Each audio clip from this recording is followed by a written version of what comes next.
ঈদের আমেজ চলছে সারা দেশে। রাত পোহালেই পবিত্র ঈদুল আজহা।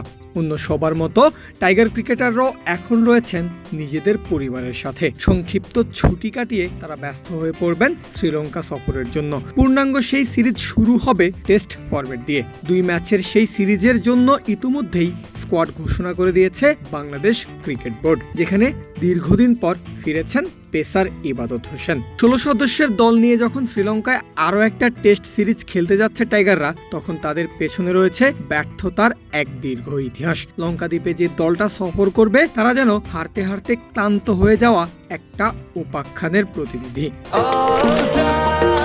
নিশ্চিন্তে খান স্বাস্থ্যকর অল টাইম পান, অল টাইম হেলদি লাইফ। গত 24 বছরে দলটার বিপক্ষে মোট 26টি ম্যাচ খেলেছে লাল সবুজের প্রতিনিধিরা, যেখানে লঙ্কানদের 20টি জয়ের বিপরীতে বাংলাদেশের জয় কতটি আন্দাজ করতে পারবেন? কষ্ট করতে হবে না। বেঙ্গল টাইগাররা লঙ্কান লায়নদের হারাতে পেরেছে মাত্র 1টি ম্যাচেই। বিপরীতে 2 দলের খেলা ড্রতে নিষ্পত্তি হয়েছে 5 বার। সানাথ জয়সুরিয়া চামিন্দাবাজদের শ্রীলঙ্কার বিপক্ষে বাংলাদেশ প্রথম টেস্ট খেলে তাদেরই মাটিতে। কলম্বোর সেই ম্যাচে সর্বকনিষ্ঠ টেস্ট সেঞ্চুরিয়ান বনে গিয়েছিলেন মোহাম্মদ আশরাফুল। তবে নবাগত বাংলাদেশ দলের জন্য পরাক্রমশালী লঙ্কানদের বিপক্ষে ইনিংস ব্যবধানের হার অপেক্ষা করছিল সেটা অভাবনীয় কোনো বিষয় নয়। শুধু এই শুরুর ম্যাচ নয়, 2005 সাল পর্যন্ত সাঙ্গাকারা জয়বর্ধনদের বিপক্ষে মোট 5 ম্যাচ খেলে 4টিতেই ইনিংস ব্যবধানে পরাজয় জুটেছিল আশরাফুল হাবিবুল বাশারদের।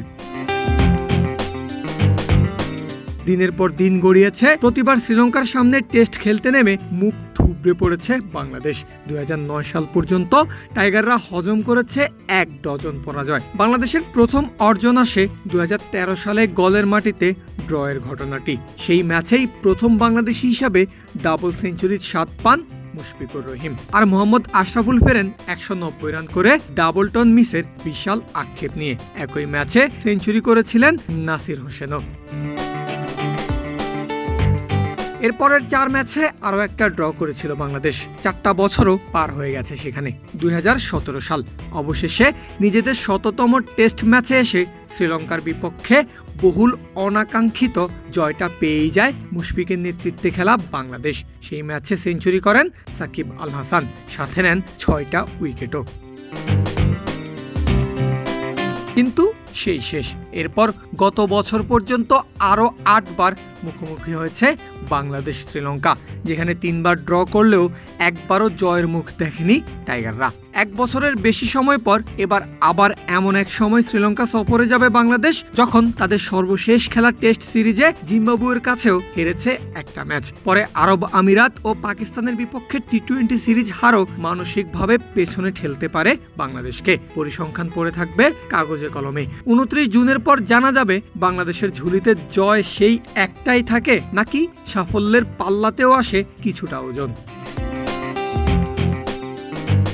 জয়ন্ত বিন্দুর প্রতিবেদনে পারভেজ আল হাসান, ক্রিক ফ্রেন্ডজি।